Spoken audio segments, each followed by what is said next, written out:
Seja muito bem-vinda, seja muito bem-vindo. O meu nome é Cláudio Amorim, eu sou pneumologista pediátrico e criador desse canal Raio-X de Tórax em Pediatria. Nesse canal, eu falo com você sobre esse exame que é tão importante, desde que para quem faz ambulatório até quem faz unidade de emergência. Tenho certeza que você vai aprender bastante. Eu trago vários conteúdos, desde parte teórica a também discussão clínico-radiológica, que é o que a gente vai fazer hoje. Caso você ainda não conheça as outras redes sociais, te convido a entrar, conhecê-las. Eu tenho certeza vai agregar bastante a vocês. Se você ainda não se inscreveu nesse canal, se inscreve, porque eu tenho certeza que com a periodicidade do que eu vou soltar para você, você vai ter uma visão diferenciada sobre esse exame.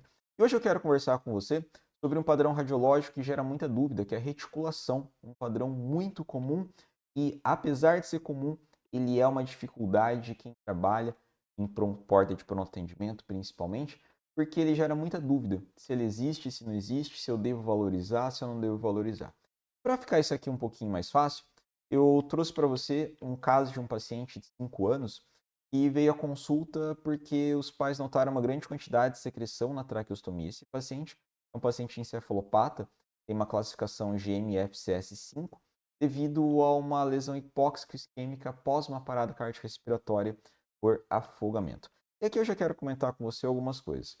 Essa classificação, depois eu vou comentar ela com um pouquinho mais de cuidado para você, porque a gente usa ela para ter uma percepção da parte motora do paciente encefalopata. E o encefalopata, ele traz consigo muitas dificuldades, muitas sequelas que vão fazer dele um paciente que tenha problemas respiratórios em algum grau. Se ele não tiver, ele é um grupo de risco para que isso aconteça, uma vez que ele acaba tendo uma função motora muito prejudicada. E aqui eu quero mostrar isso para você no decorrer desse caso. Olha só, esse paciente então foi radiografado e a gente começa a perceber algumas coisas de diferente. Observe então que ele é um paciente traqueostomizado, como a gente pode notar aqui. A gente nota ainda também que é um paciente que tem escoliose, compara aqui onde não tem a marcação, e essa escoliose nesses pacientes acaba sendo muito porque esse paciente ele fica muito acamado, e a hora que ele vai ter o seu crescimento, e a coluna ela necessita, né, desse crescimento vertical, com a gravidade atuando. Quando esse paciente fica deitado, ele não consegue ter esse crescimento de forma tão adequada. E uma das explicações é justamente essa, ele fica muito tempo acamado, e a coluna, ao invés dela crescer nesse sentido longitudinal sob o efeito da gravidade, a gravidade age sobre ela de uma forma diferente. Então é como se estivesse pegando um bambu e envergando. O paciente vai tendo essa escoliose. Uma das explicações acaba sendo essa. E essa escoliose, ela traz muita repercussão, porque o lado para o qual está a escoliose, há uma diminuição dessa expansibilidade pulmonar. Automaticamente, o paciente tem uma dificuldade de ventilar esse lado e pode reter mais secreção e fazer infecções. Olhando mais aqui nesse exame, a gente observa ainda também que a gente percebe uma reticulação fina bilateral. E essa reticulação fina, a gente tem que entender ela como sendo como se fosse uma malha, uma rede que vai se distribuindo. Entenda a reticulação como sendo o engurgitamento dos vasos do interstício. Pode acontecer por N motivos. Este quadro infeccioso, pode acontecer também por um edema, pode acontecer por um quadro de aspiração. E esse paciente encefalopata, ele é um grupo de risco justamente para aspiração, seja por doença do refluxo, seja por aspiração de saliva.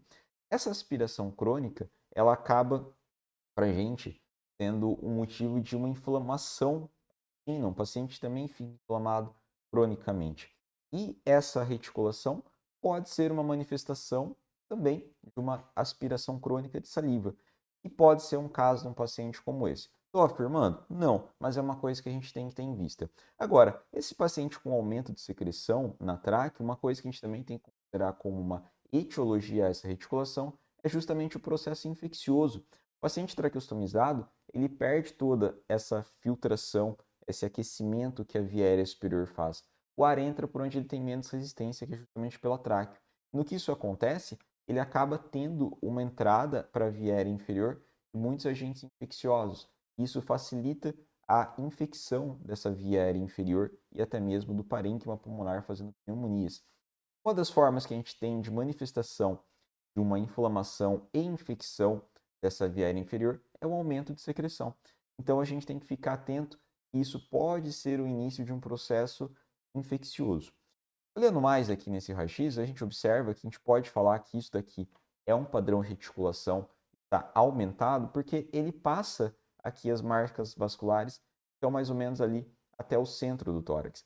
A gente tem que ver realmente a marca vascular, é esperado que a gente veja. O que a gente não pode ver, ela indo muito para a periferia. Quando ela vai muito para a periferia, a gente acaba tendo todo esse padrão de engurgitamento desse interstício, desses vasos interstício, dando esse aspecto, então, de reticulação fina bilateral.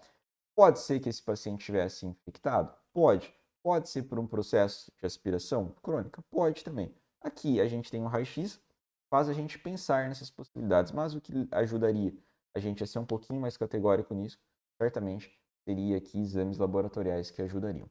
E aqui eu quero comentar, então, com você também, ó, sobre essa reticulação, sobre uma forma um pouco ampliada.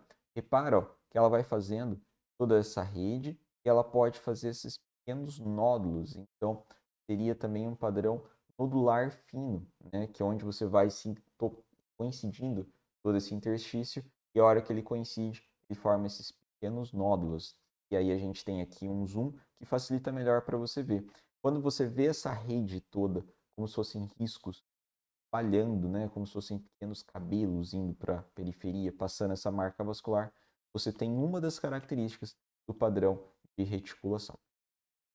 E essa escala GMFCS, ela é uma função motora. Ela, para a gente, é uma classificação motora que vai mostrando, conforme ela vai ficando maior, chegando até os 5, da limitação que esse paciente vai ter, das habilidades que ele vai tendo limitadas. Então, no 1, o paciente ele tem realmente um déficit motor, mas nada inviabilizante dele fazer suas atividades, consegue inclusive subir planos. Já no 2, é um paciente que tem uma dificuldade um pouco maior, ele não tem tanta rapidez, tanta agilidade, por exemplo, para correr. Para subir um plano íngreme, por exemplo, ele precisa de um apoio. No 3, ele já precisa de um apoio, inclusive, para andar. E aí acaba sendo o andador com rodas ou a cadeira de rodas, só que na cadeira de rodas ele mesmo consegue fazer essa manipulação. No 4, ele já precisa de ajuda, inclusive, para andar com esse apoio, e na cadeira de rodas ele já não consegue mais fazer essa movimentação da cadeira sozinho, ele precisa de cadeira motorizada. E no 5, ele tem uma limitação, inclusive, até para mexer uma cadeira motorizada, ele precisa que alguém ajude ele a fazer isso. Então, a gente sabe que quanto maior o grau dessa classificação, maior a dependência da criança. Isso daqui para a gente, sobre a saúde respiratória, tem uma relação bastante grande, porque o paciente, quanto mais limitação motora ele vai ter, mais possibilidade de ele ter alguma doença respiratória crônica, como por exemplo a aspiração, que eu comentei anteriormente. É importante você ter essa percepção, principalmente quando você trabalha com a parte de puericultura, porque o paciente que é um GM-FCS5, ele tem um gráfico específico, como por exemplo esse daqui, que eu te mostro um gráfico para peso, estatura e MC. Então, não adianta você colocar as medidas desse paciente num gráfico de uma criança que não seja um GMFCS5, que vai dar diferença. Então, é sempre importante fazer a plotagem do gráfico adequado. Então, quando você observar um paciente que tenha essa característica de população, você tem que ter essa percepção.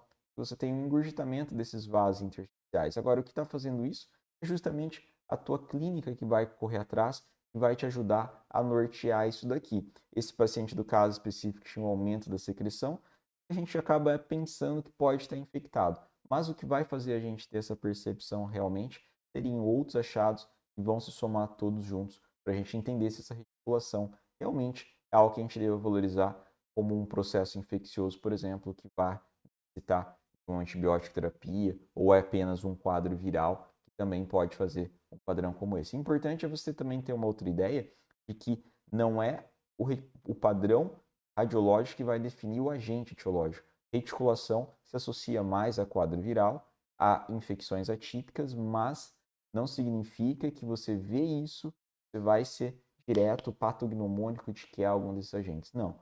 Como eu comentei, o contexto clínico ele é muito importante para que você tenha essa real percepção da conduta adequada com o paciente. Por você ter ficado por aqui, eu agradeço muito a tua atenção. Caso você ainda não tenha entrado nas outras redes sociais, te convido aqui, faço novamente esse convite, que eu tenho certeza que você vai gostar bastante. Muito obrigado, um grande abraço e até a próxima.